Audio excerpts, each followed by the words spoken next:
Hola, muy buenas tardes a todos. Bienvenidos a este webinar de seguimiento de mercado.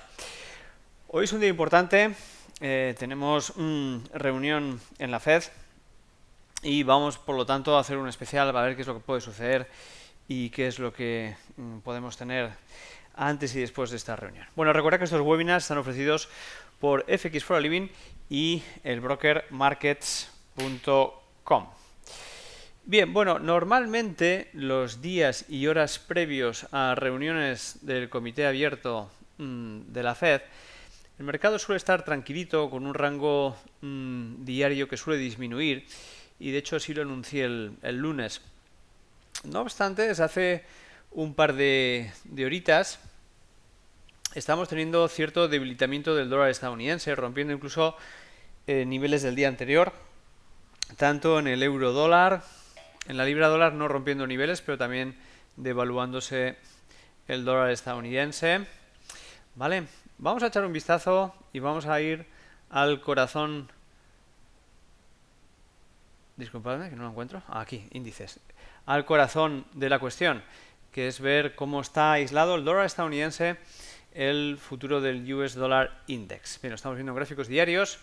Vamos a verlo en gráficos de H1. Como estamos viendo que se está devaluando en las últimas horas y rompiendo niveles. Por ello, en el euro dólar se han roto resistencias del día anterior. ¿Vale? Ahí está. Fijaros la alta correlación que estamos teniendo o que normalmente tenemos entre euro dólar y US Dollar Index.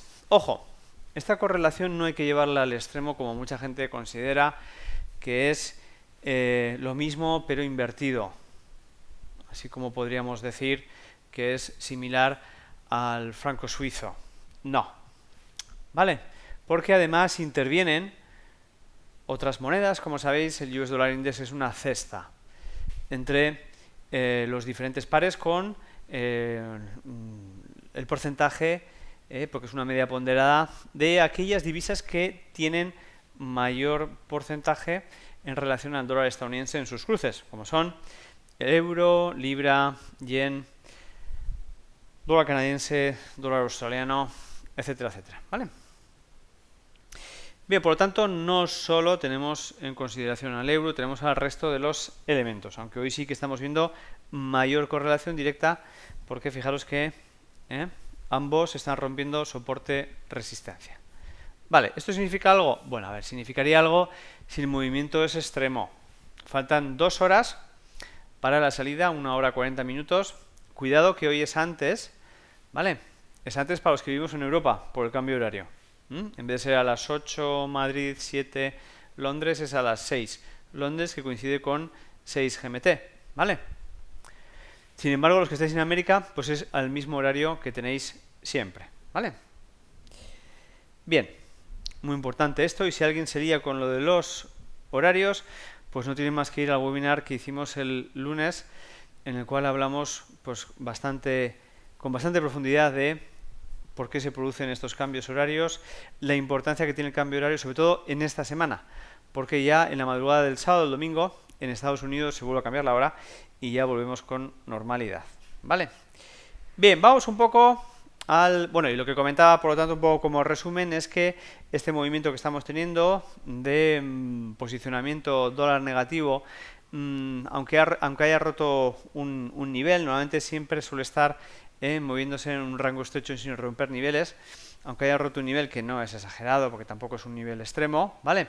Sino simplemente el mínimo del día anterior, no tiene que preocuparnos porque tampoco se ha movido en mucho número de pips, ¿vale? Bien, vamos a ver qué es lo que puede suceder hoy. Bien, bueno, antes de hablar de lo que puede pasar, vamos a hablar de Greenspan. ¿Quiénes de los que están aquí en la sala han estado haciendo trading cuando teníamos a Greenspan? No voy a decir ni en qué puesto para no dar pistas. Luego hablo de él.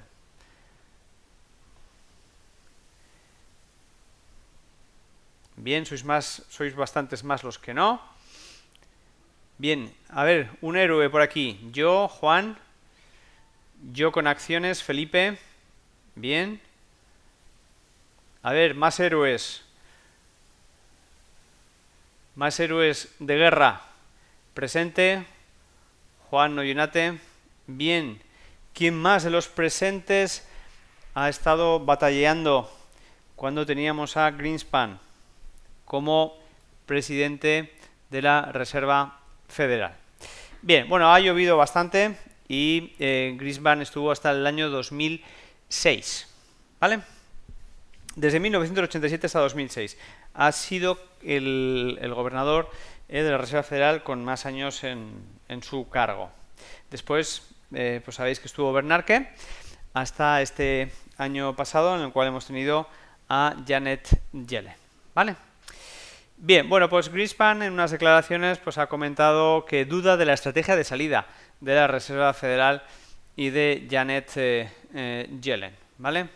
Simplemente es un comentario de café porque no va a influenciar en nada de lo que pueda suceder esta tarde. Bien, ¿qué puede suceder esta tarde? Bueno, está más que descontado que los 10.000 millones de quantitative easing que quedan en la cartera de compras mensuales de la Reserva Federal van a finalizar hoy.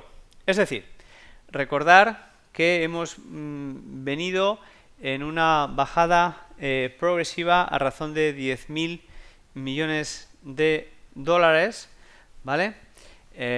Más o menos casi con exactitud a 10.000 por reunión de la Reserva Federal.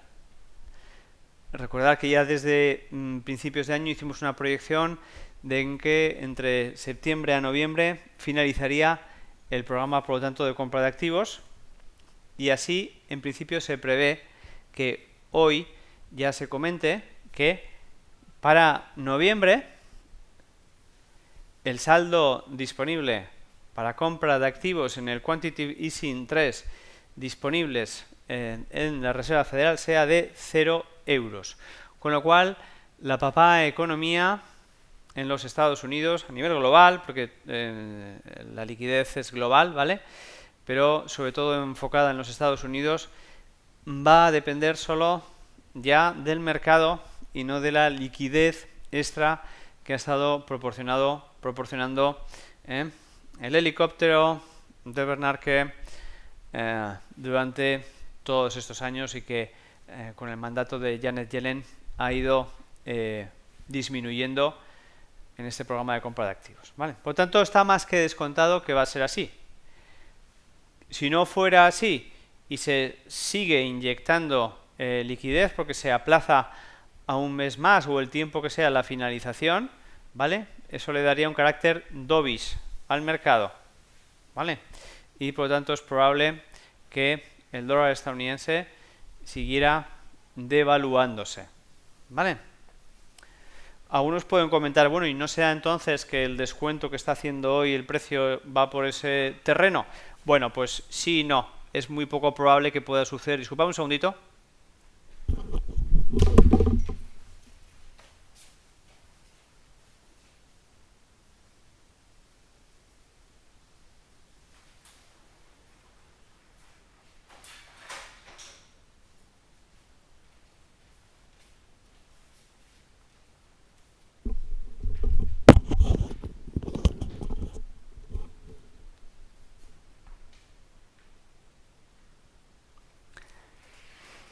Bien, eso por un lado, ¿vale? Por el otro lado, vamos a suponer, bueno, esto va a ocurrir todo, como sabéis, a las 6 de la tarde, 7 horario Madrid, ¿vale? Vamos a tener a la vez el statement y los tipos de interés. Tipos de interés, pues es 99,9% de probabilidad de que se van a seguir igual, como todos sabéis, ¿vale? Y esta vez no va a haber conferencia de Janet Yellen, ¿vale? No tenemos la posterior conferencia con su posterior rueda de prensa, ¿vale? Con lo cual todos los indicios los vamos a tener exactamente a la misma hora, a las 18 horas, 19 horas horario Madrid, de tal manera que puede producirse un movimiento más predecible que en otras reuniones de la Reserva Federal. En las reuniones de las Reservas Federales típicas, desde que tenemos el statement hasta que tenemos la posterior rueda de prensa, o sea, tipos, statement, rueda de prensa, ¿vale? Muchas veces acompañado también por las proyecciones. ¿Recordáis proyecciones? Las proyecciones son esos datos que nos establece la Reserva Federal como posibilidades tanto en inflación como en empleo, etcétera, etcétera, que puede tener los Estados Unidos. Esta vez vienen acompañados en el mismo statement, no los vamos a tener por separado, ¿vale? Con lo cual, al tener todo a la vez, es muy probable que igual durante los primeros segundos o minutos sea un poco confuso, pero luego tengamos, dependiendo si la información viene cruzada, ¿vale? Pero que luego tengamos un movimiento más de una dirección. Lo explico de esta manera.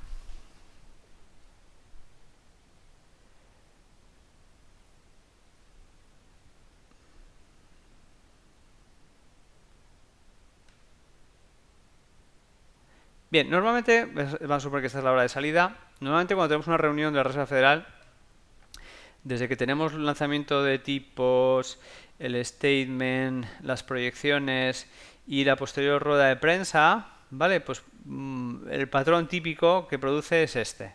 Esta es una reunión típica de la FOMC para luego posteriormente, eso sí, quizás revalorizarse o devaluarse o incluso quedarse en algunos de los niveles del rango que ha producido, tanto en la zona del techo o de suelo, o incluso quedarse en la misma zona de salida. ¿Vale? Típico. Zona de salida entre los rangos o de vez en cuando pues pepinazo, ¿vale? Para un lado o para otro. Hoy, sin embargo, es más probable que tengamos, si se produce algún pepinazo desde el principio, eso sí, el mercado se podría quedar paradito también como tercera posibilidad. Es decir, tenemos una posibilidad 2, 3 y no las 5 que tenemos en una salida típica. ¿Vale?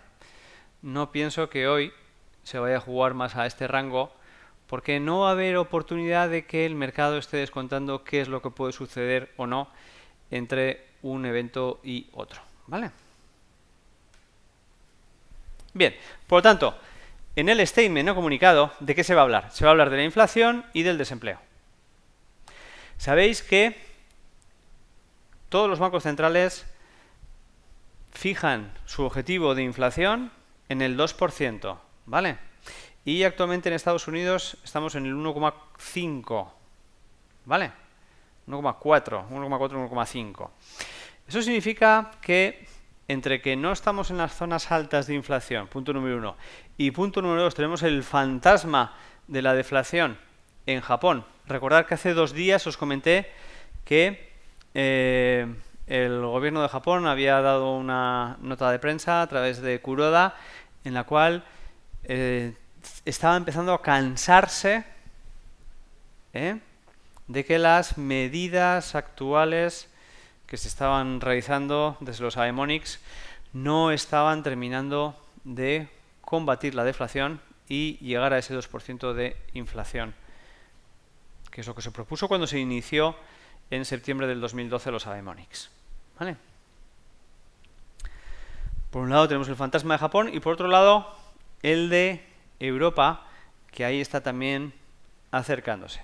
Lo digo porque esto, tanto la inflación como el segundo factor, que es el empleo, que en el empleo estamos muy bien, incluso batiendo las proyecciones del target de desempleo que se habían puesto anteriormente en el 6%, ¿vale? Todo eso ha sido ya superado, del 6% de desempleo, y por lo tanto, por un lado tenemos una de cal y otra de arena, ¿vale? En cuanto a desempleo, vamos bien, con lo cual, pues podría decir la Fed, venga, vamos a subir tipos en abril. Pero por otro lado, oye, que mira, que la inflación no va tan bien, pues igual no es momento de subir tipos, ¿vale? Es decir, el diálogo que se vaya a producir entre las proyecciones que tenemos para inflación y desempleo es el que puede hoy provocar volatilidad. ¿Por qué? Pues porque todo lo demás está descontado. Están descontados los tipos de interés, que van a seguir como siempre, y está descontado que la masa monetaria se va a quedar en una inyección de liquidez de un 0%. ¿Vale? Por supuesto que si alguna de estas dos acciones se realizara, tipos de interés no se va a hacer, ya os digo que no, pero por ejemplo, la no disminución de masa monetaria sí que provocaría movimientos en el mercado, ¿vale? Porque está ya más que descontado. Pero muy probablemente que tampoco se va a realizar.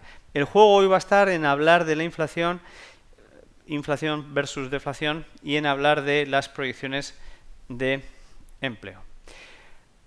A su vez, los analistas van a ver si la Fed mantiene el considerable time, tiempo considerable, en el lenguaje en relación a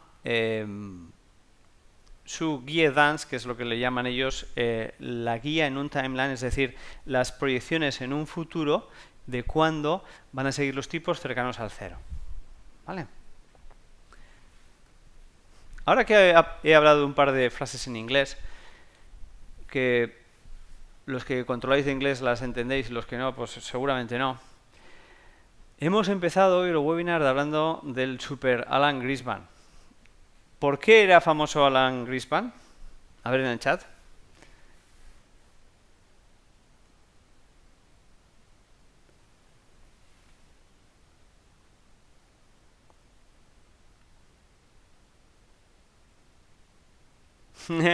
Marcos, bien. Porque no se le entendía. Bueno, algo más de definición sobre el lenguaje de Alan Greenspan.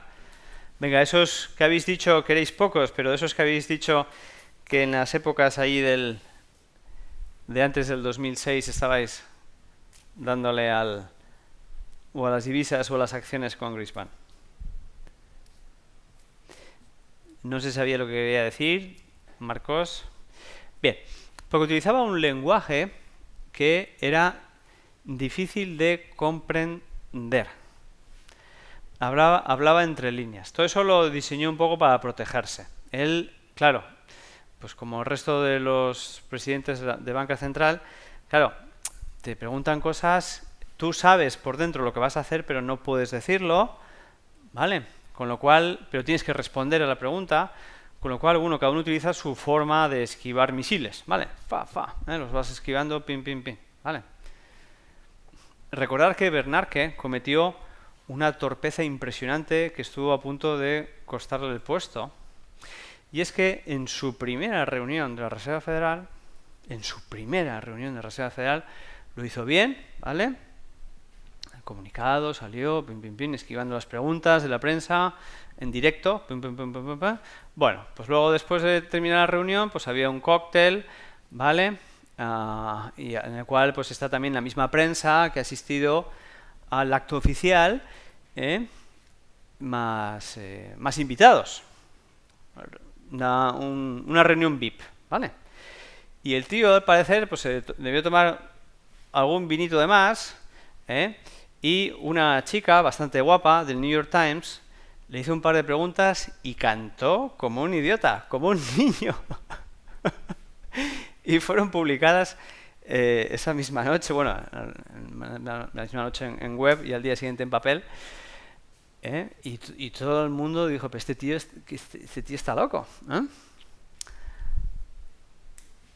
Una anécdota. Vale, vamos a seguir con Greenspan. Greenspan lo que hizo es diseñar un sistema, por eso antes cuando os he comentado que también los analistas y prensa internacional van a estar pendientes del considerable time, ¿vale? Y de las palabras guidance, ¿vale? Para ver si se acelera o se contrae el timeline, es decir, cuándo se van a subir o bajar los tipos de interés, ¿vale? Eso mismo, o sea, quien diseñó ese lenguaje, pero mucho más complejo, fue Alan Greenspan. Os voy a decir un extremo, y es que en estos comunicados, este statement que vamos a tener hoy, que ha sido redactado por varias personas, pero hay un texto que siempre es escrito por el presidente, ¿vale? En este caso Janet Yellen, anteriormente Greenspan. Ese texto que es escrito con sus propias palabras y que es lanzado vía Dow Jones y Bloomberg a la vez a todo el canal institucional, bancos, hedge funds, etcétera, y que dependiendo lo rápido que seas en interpretar esas palabras, puedes tener mayor oportunidad en el mercado, tuvo sus años de gloria en la inteligencia artificial para analizar esas expresiones con algoritmos de inteligencia artificial y que pudieran, con esas preprogramaciones que los analistas los analistas habían dado a ese software de inteligencia artificial con esos tipos de expresiones que utilizaba, poder adelantarse a los acontecimientos. Vaya tela,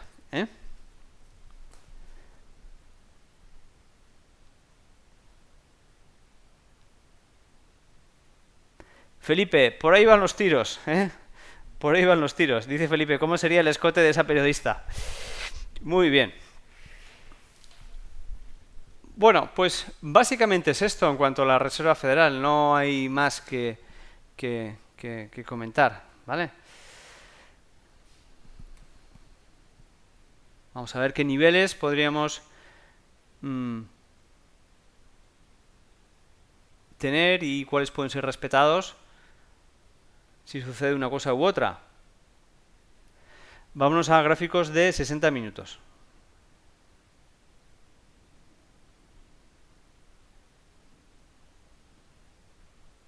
Vámonos al euro dólar, donde está claro que el nivel de referencia hoy es este 1.2770 más o menos.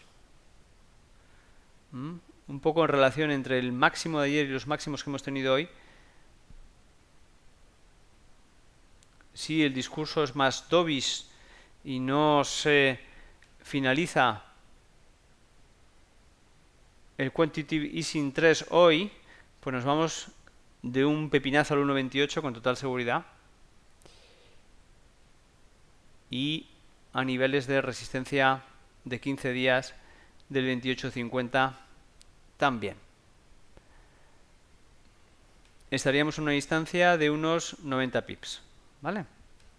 A partir de ahí, las resistencias que tenemos, vámonos a ir a gráficos mayores.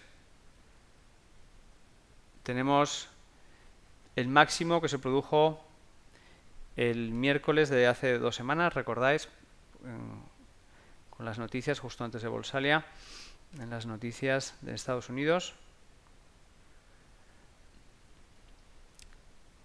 Y si ese nivel es roto, tanto por las noticias o por si es roto a nivel técnico, ya me vale la misma explicación, pues entre mañana o pasado mañana, ¿vale? Cambia bastante la cosa, porque fijaros que ya tendríamos una LT acelerada, no, 2 rotas y además superadas por swings importantes de filtro. Con lo cual, el escenario ya empezaría a ser alcista en gráficos de H1 y de H4. ¿Vale? No tanto en diarios, pero fijaros cómo la línea de directriz principal, que aunque todavía está muy lejos, empezaría ya a estar atacada por 2 directrices aceleradas que ya se habrían roto. ¿Vale? Bien. En tanto en cuanto el mensaje es más hawkish y revaloriza el dólar estadounidense, pues por supuestísimo tenemos el suelo que hemos tenido hoy en la apertura europea, en el 27.20. De ahí nos iríamos a... Tenemos aquí otro doble suelo, perdón, otro doble cero en 1.27, pero muy cercano también tenemos este otro swing. Entre 1.27 y 1.2690 tenemos aquí otra zona de soporte. Y de aquí, pero tiene que pasar ya algo bastante gordo, tenemos una zona cercana, es que aquí hay una zona de soporte muy larga, unida entre el 26.20, 26.10 y doble 0, 1.26, ¿vale? Tenemos el swing en 26.10, tenemos el doble 0, 1.26 y 1.26.20. Bueno, vamos a poner 1.26.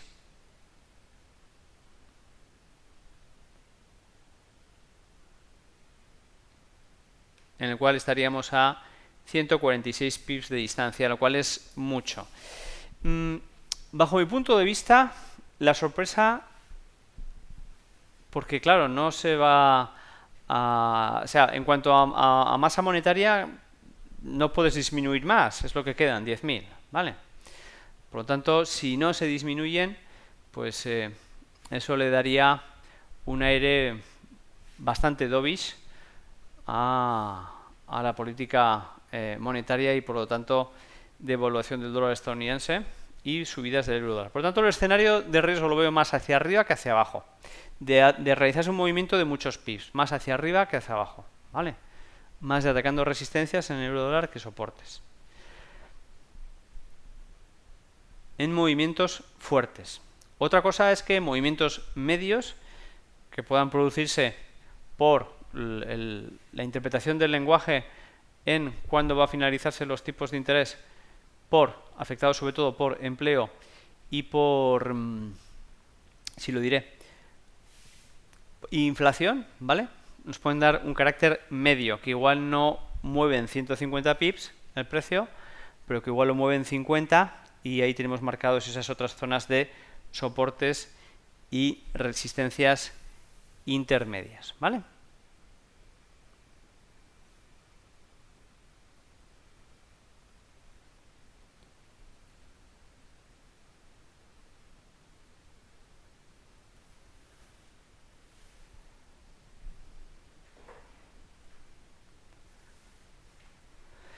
Muy bien, chicos. Bueno, pues yo creo que con este resumen, bueno, recordad que también tenemos esta tarde-noche datos, otra reunión de bancos centrales. Tenemos las dos seguidas, con solo 2 horas de diferencia. La segunda es la de Nueva Zelanda, ¿vale? Así que también con ese 3,50% de tipos de interés, que como sabéis liderando los tipos de intereses dentro del G8, del G20, ahí tenemos también a Nueva Zelanda a ver qué es lo que sucede, ¿vale? Recordar que las últimas iniciativas de subidas de tipos de interés han quedado en borrajas en los últimos 2 años. Veremos qué es lo que sucede a lo largo de este año que viene, 2015, pero que sabemos que tanto Inglaterra como Estados Unidos pues nos han dado esa predisposición de subida de tipos, ¿vale? Bueno, hoy como comentario, aparte de todo esto, pero que me ha parecido interesante, le pega un retweet, es que el presidente de la OPEP reconoce la estrategia de petróleo barato para acabar con el fracking. Vale, si echáis un vistazo a Oil Petróleo veréis que estamos en mínimos un montón de meses y aparentemente ha sido una estrategia vinculada dentro de la propia OPEP para intentar sacar del mercado a medio plazo, porque a corto plazo no lo pueden hacer, a Estados Unidos en medio, ¿vale? ¿Por qué? Bueno, si habéis visto proyecciones, que también os he retuiteado alguna vez, pues de fuentes de información que he recogido pues de Daniel Lacalle. Daniel Lacalle sabéis que está muy especializado en el tema de energía, ¿vale? Él comentaba que en el 2015 Estados Unidos, a ritmo actual, sería el mayor productor de petróleo del mundo. En el 2015, ¿vale? E incluso comparaba dentro del mapa a varios estados con varias naciones productoras de petróleo, ¿vale? Bueno, sabéis que fuera de la OPEP está Venezuela, etcétera, etcétera, ¿vale? Pero la OPEP representa a la mayoría de los países. ¿Por qué Estados Unidos está teniendo esas altas prospecciones? Bueno, pues esto es todo por tecnología. Y lo que se hace con el fracking es inyectar tanto agua como agentes químicos en profundidad a bastante profundidad para producirse ciertas explosiones controladas que lo que hacen realizan una especie de emanaciones de gas que lo que ayudan es a exportar el resto del gas licuado hacia la superficie y por lo tanto el rendimiento es pues multiplicado por varias veces el que se utilizaría con sistemas tradicionales. Eso ha proporcionado que pozos o focos de interés que aparentemente estaban casi abandonados, pues de repente tienen una producción importantísima. ¿Pero cuál es la pega? Bueno, pues que esos costos de explotación son mucho más altos que simplemente perforar y sacar, como tienen la fortuna de realizar pues los países donde tradicionalmente siempre ha habido buenas explotaciones petrolíferas. ¿Vale? Si abaratan los costes, lo que provocan es que Estados Unidos pueda autoabastecerse, pero que no pueda ser un exportador, ya que no tendría precios competitivos en el mercado. ¿Vale? Muy bien, chicos, bueno, pues con esto voy a finalizar el webinar. ¿Vale? Recordar, dentro de 1 hora y 10 minutos tenemos la reunión, así que abrochados los cinturones y mañana en el webinar del jueves de la mañana, 10 de la mañana hora de Madrid, pues realizaremos un seguimiento, porque mañana tenemos webinar también de seguimiento de mercado, pues veremos qué es lo que ha sucedido. ¿Vale? Así que un abrazo y hasta ahora.